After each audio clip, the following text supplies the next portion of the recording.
va essayer de faire le point sur les morphismes dans les groupes abéliens finis.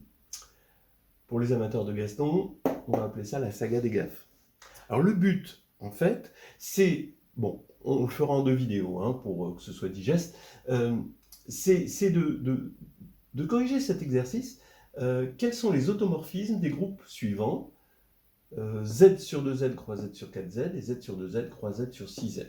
Bon, alors on peut le faire directement sans passer par des circonvolutions évidemment, mais il est intéressant de faire quelque chose qui ensuite nous donne un outil assez général pour pouvoir justement répondre aux questions concernant les morphismes de groupes abéliens finis en toute généralité. Voilà. Je tire cet exercice du questionnaire de Damien Mégy, qui est excellent, donc de l'Université de Lorraine. Vous pouvez voir visiter sa page web et voir ce questionnaire pour les agrégatifs. Certains exercices sont corrigés avec des indications, d'autres non. Bon, celui-ci, non. Voilà. Alors, allons-y. On va dire que cet exercice est un prétexte. On va essayer de regarder les choses pas à pas et essayer de dégager des généralités sur ces morphismes.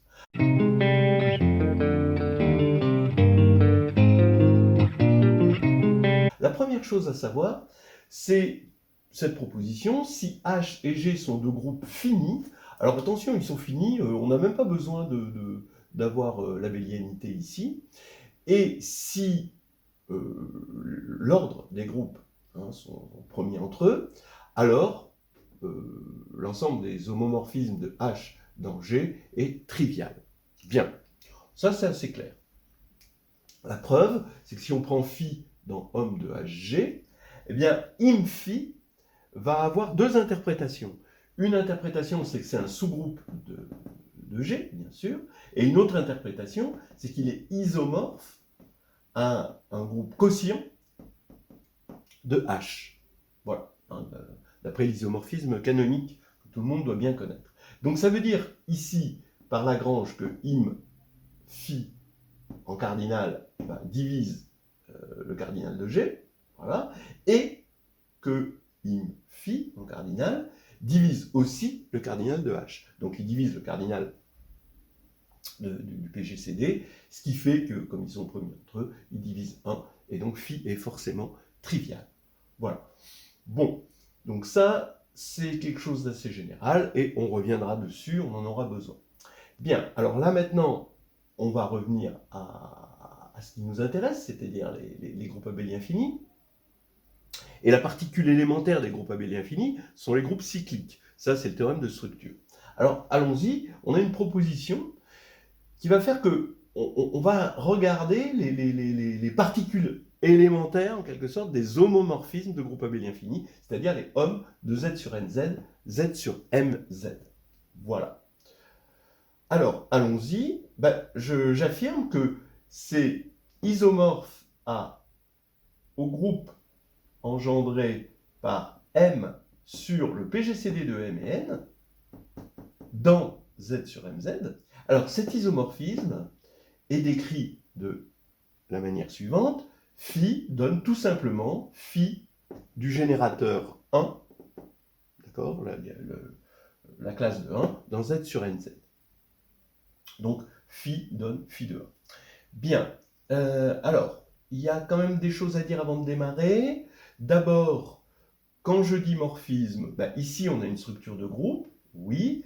Ici, est-ce qu'on a une structure de groupe? Oui, parce que cet ensemble-là va être muni d'une structure de groupe issue du groupe image. Hein, ça veut dire que phi plus psi, si on a 2 morphismes, c'est le morphisme de Z sur NZ dans Z sur NZ, tel que, d'accord, vous vous en doutez, hein, vous pouvez l'inventer vous-même, phi de x plus psi de x. Donc ça va bien définir, vous montrer, l'abélianité y est pour quelque chose, je ne l'aurais pas fait pour ça, mais vous montrez que ça reste encore un morphisme de ça dans ça. Donc on a une structure additive ici, issue de la structure additive de Z sur MZ. Donc ça, c'est bien ça a bien une structure de groupe, ça aussi, et j'affirme que ici on va avoir un isomorphisme de groupe. Maintenant, cet isomorphisme-là, je dis qu'il est clair. Pourquoi? Parce que ceci, ben, c'est clairement un groupe additif. Il est engendré par un seul élément, il est monogène et fini. D'accord? Alors il est monogène, bah oui, puisqu'il est engendré par M sur D, hein, ça c'est D.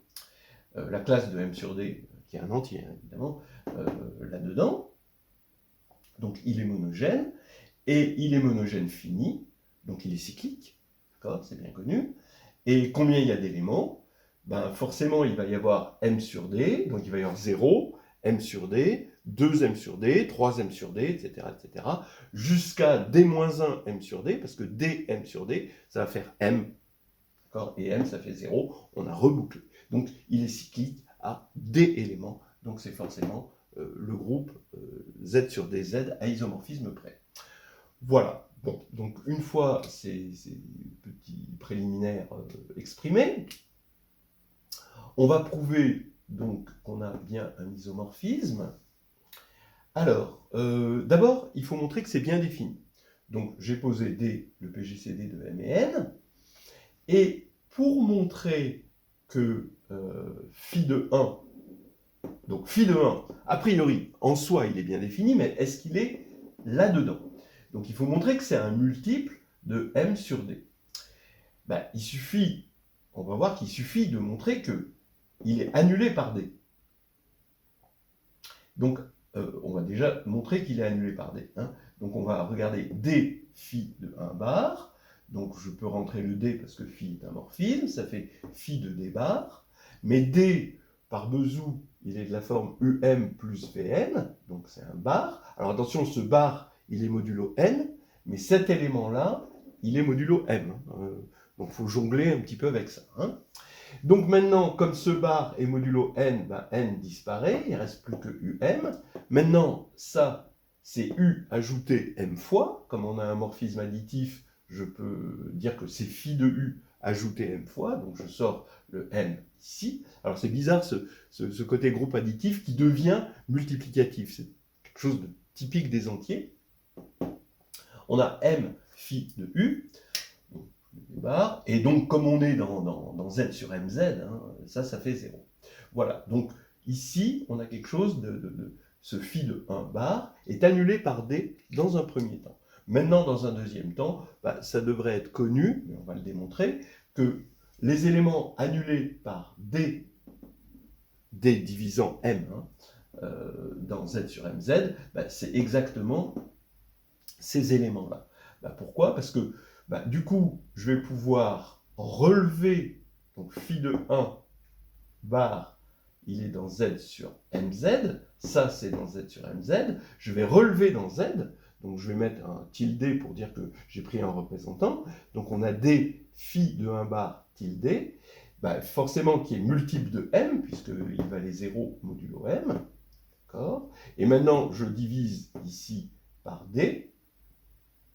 Là, j'ai un entier, parce que D, c'est un PGCD de N et de M, et donc, je vois bien que phi de 1 bar tilde est de la forme M sur DK, ce qui veut dire, maintenant, en reprenant le bar, donc en retrouvant phi de 1 tilde, que je vais avoir quelque chose de la forme M sur D, K bar. Voilà, donc un objet qui est bien là-dedans. Voilà. Alors, le fait que ce soit un morphisme, ben oui, par définition, ici, hein, quand j'ajoute des éléments là, eh bien, je les ajoute ici. Bon, donc là, ça pose aucun problème. Injectif, ben oui, parce que 1 bar est générateur de Z sur NZ, donc si j'ai 0 là, d'accord, vous voyez bien que je regarde le noyau, je parle bien de morphisme, hein, donc l'injectivité se fait par le noyau.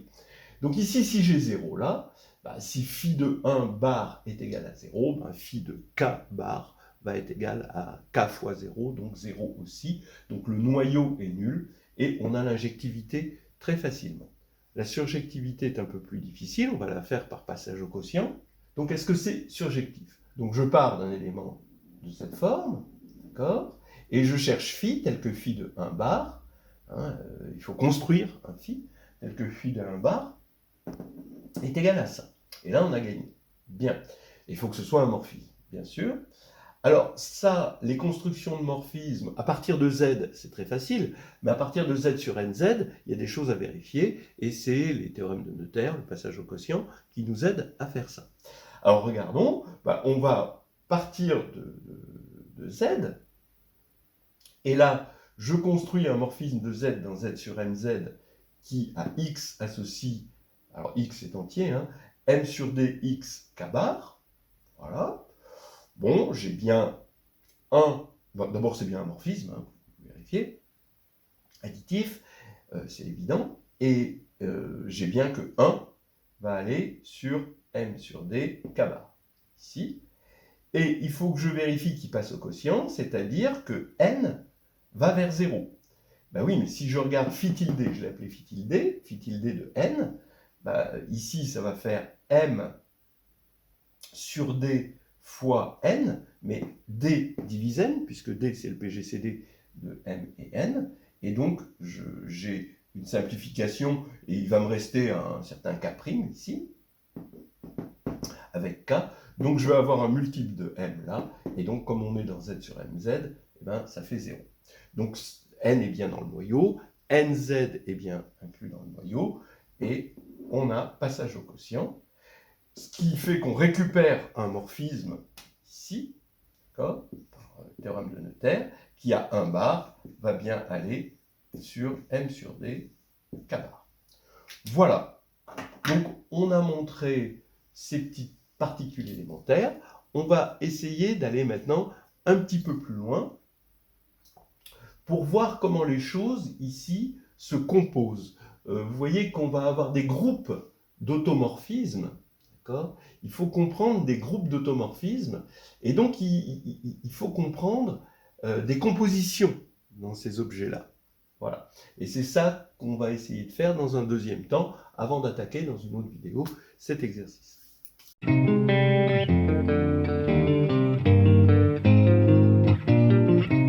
Donc voilà, on vient de montrer cette suite d'isomorphismes, où ici c'est phi donne phi de 1. Ici, finalement, c'est comme si on divisait là, par lui, mais qu'on se retrouve dans un autre groupe, en quelque sorte. Et on peut regarder le cas où n est premier avec m. Bon, le cas où n est premier avec m, on a z sur z, donc ça fait le groupe trivial, c'est ce qu'on avait dit dans la première proposition. Mais le cas qui va nous intéresser dans un premier temps, c'est le cas n égale m. Voilà, parce que pour n égale m, qu'est-ce qu'on va avoir?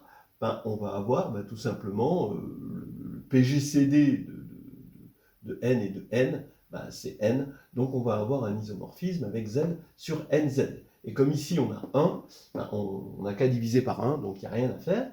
Et pourquoi on s'intéresse à ce cas-là? Parce qu'on a une structure supplémentaire, on va avoir une loi rond, ici, parce qu'on peut composer des éléments si n est égal à m. Alors, regardons ce qui se passe. Donc, on a ceci, pour l'instant, avec notre structure primaire, c'est-à-dire notre structure juste additive. Mais ici, on a une structure d'anneau. Et ici, on a une structure d'anneau aussi. Donc, on a envie de faire coïncider les structures d'anneau. Allons-y. Alors ici, phi de 1 bar, bon, pour des raisons de notation qui simplifient un petit peu l'esprit, je vais l'appeler A indice phi, donc bar, ok.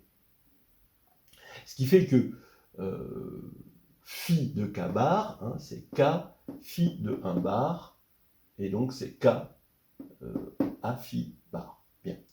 Alors maintenant regardons cette loi rond, on prend psi encore dans homme de z sur nz et z sur nz, et bien psi rond phi de 1 bar, puisque c'est ça que l'on cherche, c'est psi de phi de 1 bar, évidemment. Donc c'est psi de A phi bar, par définition. Et là maintenant, ça fait A phi bar, psi de 1 bar. Ça, on l'a déjà vu. Donc ça fait A phi bar, A psi bar. Bah oui. Voilà. Donc c'est tout. Ça veut dire que, en gros, ça va être égal à A psi rond phi, le tout bar. D'accord ? Bon, alors bien sûr, comme c'est commutatif, j'aurais pu mettre psi bar ici et A phi bar ici. C'est plus joli comme ça. D'accord ? Et on a une égalité. Donc, ça veut dire quoi?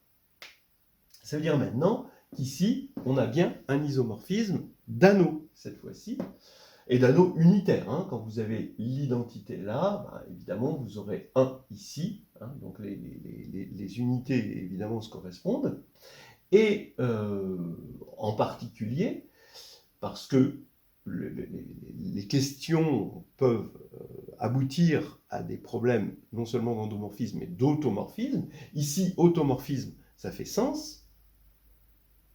Et quel est le groupe des automorphismes de Z sur NZ? Ben, simplement, ça, vous remarquez que c'est les inversibles de ça. Donc, on va obtenir exactement par isomorphisme d'anneau les inversibles, c'est-à-dire Z sur NZ étoile, c'est bien connu. Voilà. Donc déjà, on a un premier résultat intéressant, assez général, et qu'on va encore propager. Alors, on va le propager dans 2 directions. Une direction, bah, qu'est-ce qui se passerait si on avait n différent de m? Est-ce qu'on peut encore récupérer une structure? Et une deuxième direction, qu'est-ce qu'on a quand on compose ici Z sur NZ par d'autres éléments, donc quand on n'a plus des groupes cycliques, mais d'autres types de groupes. Hein, voilà. Bon, ça c'est assez normal de se poser ces questions-là, et d'aboutir ensuite naturellement à l'exercice dont je vous ai parlé au départ de Damien Mégy. Donc maintenant, regardons ça. On a psi, hein, qui va de lui vers lui, c'est un morphisme, phi de lui vers lui, ben, on va composer psi rond phi, ça va donner un morphisme de lui vers lui, d'accord? Et donc ça, on a une application bien définie, c'est la loi rond.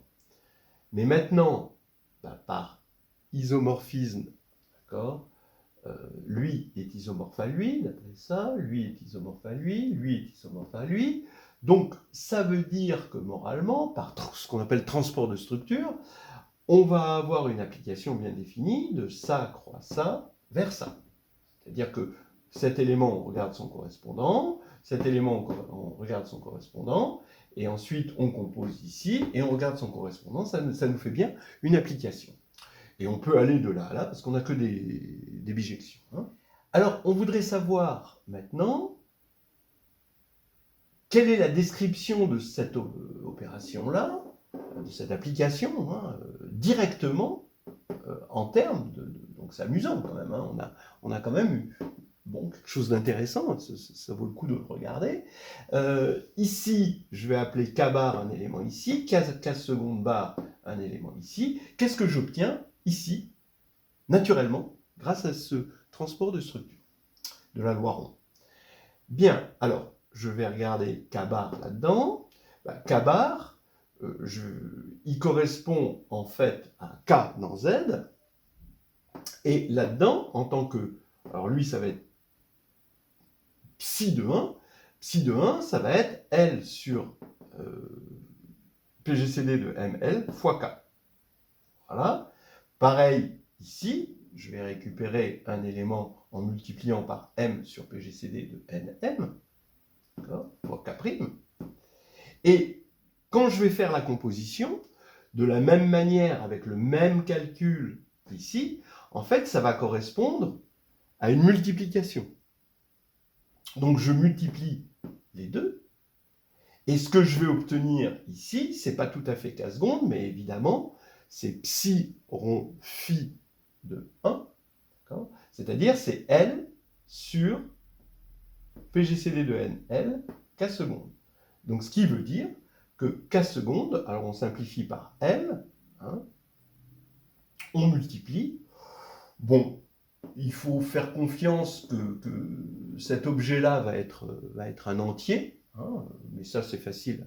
C'est facile à... D'abord, bon, c'est clairement un entier par définition, par construction on va dire, mais bon, on peut le vérifier pour se rassurer que c'est bien un entier, vous pouvez le faire. Et on va avoir donc K seconde égale ceci. Voilà, on a obtenu une espèce d'opération curieuse mais ça fait partie des opérations élémentaires qu'on va retrouver dans la grande opération des morphismes entre groupes abéliens finis. C'est pour ça que je m'intéresse à ça.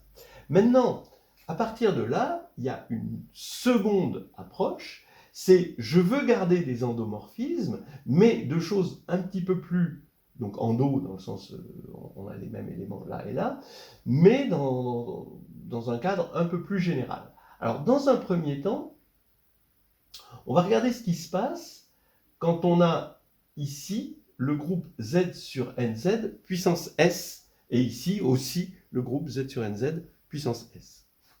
Voilà, alors maintenant, de la même manière que homme de Z sur NZ, Z sur NZ, c'est Z sur NZ, et hôte, c'est Z sur NZ étoile, eh ben, on va mettre un petit peu de multiplicité dans la machine, et on va mettre un puissance S. Bon, alors vous voyez que ce puissance S, on aimerait avoir tous les groupes abéliens finis, donc on voudrait mettre des produits directs de groupes où il y a bon, d'autres nombres, N1, N2, NK. Mais pour l'instant, on se mouille un peu la nuque et on met toujours le même nombre pour avoir des endomorphismes, pour avoir des structures un peu fortes qui sont bien reconnues, quelque sorte. Alors, j'affirme qu'ici, on va avoir les homomorphismes là, ici, de ce groupe-là. Donc, j'ai mis à une puissance S, d'accord? Eh bien, ça va être isomorphe. Alors, déjà, dans un premier temps, en tant que groupe, alors je regarde le groupe additif des matrices SS carré de taille S à coefficient dans Z sur NZ. Évidemment, c'est un groupe additif, hein, ça s'ajoute membre à membre. Mais aussi en tant qu'anneau. Parce que ça se multiplie, hein, des matrices carrées, ça se multiplie en tant qu'anneau. Ce qui veut dire que comme on a des matrices carrées sur un anneau, on sait définir un déterminant, et on va avoir un critère pour avoir les automorphismes maintenant de Z sur NZ puissance S, ça va être GLS, ici, de Z sur NZ, c'est-à-dire que le déterminant, on veut que le déterminant appartienne à Z sur NZ étoile, soit inversible. Voilà, donc ça va... Vous voyez le passage de S égale 1, ici, hein, on a juste un élément. Là, on a le déterminant, c'est lui-même. Et là, c'est le déterminant qui va faire tout le boulot et qui nous ramène aux inversibles, ici, de l'anneau. Bon, c'est assez facile. Hein, pourquoi? Parce que c'est exactement analogue à ce qui va se passer dans les espaces vectoriels. Pourquoi? Parce que dans les espaces vectoriels, on a une base. Et on regarde les endomorphismes, ou les applications linéaires plus généralement, à partir de cette base. On caractérise ces endomorphismes. Eh bien, là, c'est exactement pareil. On va partir d'une base canonique. Alors, il n'y a pas de théorie des bases à disposition à l'agrégation pour les anneaux, hein, donc ça, c'est les modules. Mais ici, on dispose d'une base canonique. Que demande le peuple? Des bases. Bon, on va pas taper sur les casseroles. Hein. Donc ici, on a notre base canonique, on va prendre EI, hein, ceci, hein, le 1 est à la ième place et des 0 ailleurs, bon, on a l'habitude, et finalement, un homomorphisme, il est complètement caractérisé par l'image de cette base canonique. Je ne dis pas l'image d'une base, parce que je ne peux pas parler d'une base, mais je peux au moins parler de la base canonique. Parce qu'à partir du moment où j'ai tous les phi de EI, j'ai phi de x, parce que x se décompose dans la base, et comme phi est un morphisme, bon, on a toutes les données pour avoir phi de x de façon unique. Alors maintenant, pourquoi c'est des matrices, hein, parce que je veux arriver aux matrices, parce que phi de E1, c'est dans Z sur NZ puissance S, jusqu'à phi de ES, et donc j'écris en colonne, d'accord, les phi de EJ, dans la base canonique, évidemment. Et je vais avoir la matrice AIJ, où phi de EJ, c'est somme de I égale 1 à S de AIJ, EI. C'est exactement pareil que sur un corps. Vous voyez, sauf qu'on est sur un anneau. Alors jusqu'à présent, quand on était sur un anneau, on avait un anneau comme Z, ou voilà, bon, des anneaux qui se plongent dans des corps, donc on reprenait la théorie des corps, mais là, Z sur NZ, il ne se plonge pas dans un corps, malheureusement, il ne peut pas, parce qu'il a des diviseurs de zéro, et donc ça l'empêche de se plonger dans un corps. Donc, on est obligé de se convaincre que c'est la même théorie. On ne peut pas plonger, hein, comme Z dans Q par exemple, une théorie dans la théorie des corps. Bon, alors, dans un premier temps, vous voyez que ça généralise ce qu'on avait ici, où on caractérise nos morphismes par l'image d'un générateur 1. La 1, c'est en fait E1 ici, donc on a juste E1, évidemment. Mais maintenant, ben, on a un peu plus, c'est-à-dire on va avoir un morphisme d'anneau. Ici, on a une multiplication matricielle qui est bien connue. Et quand on va faire psi rond phi de EJ, et donc comme psi est un morphisme de groupe, on va avoir cette égalité. Je développe psi de EI avec des B, avec la matrice de psi, hein, que j'appelle B, et je vais retrouver ma bonne vieille multiplication matricielle. Et donc je vais avoir, bien sûr, l'image d'une base donc, qui caractérise le morphisme, qui ici en l'occurrence est psi rond phi. Donc ça veut dire que ici, bon, vous avez un morphisme d'anneau, c'est toujours le même business, ça ne fait pas de mal de revoir les preuves, mais c'est toujours le même business avec les corps, à partir du moment où on a une base, qu'elle soit canonique ou pas. Donc maintenant, bah, c'est encore la même chose. Comment caractériser les inversibles quand on est sur un anneau R? Je vais prendre R comme un ring, et AB est égal à l'identité, A fois B égale l'identité, ce qui caractérise l'application identique là-dedans, c'est quand phi de 1 égale E1 jusqu'à phi de S égale ES.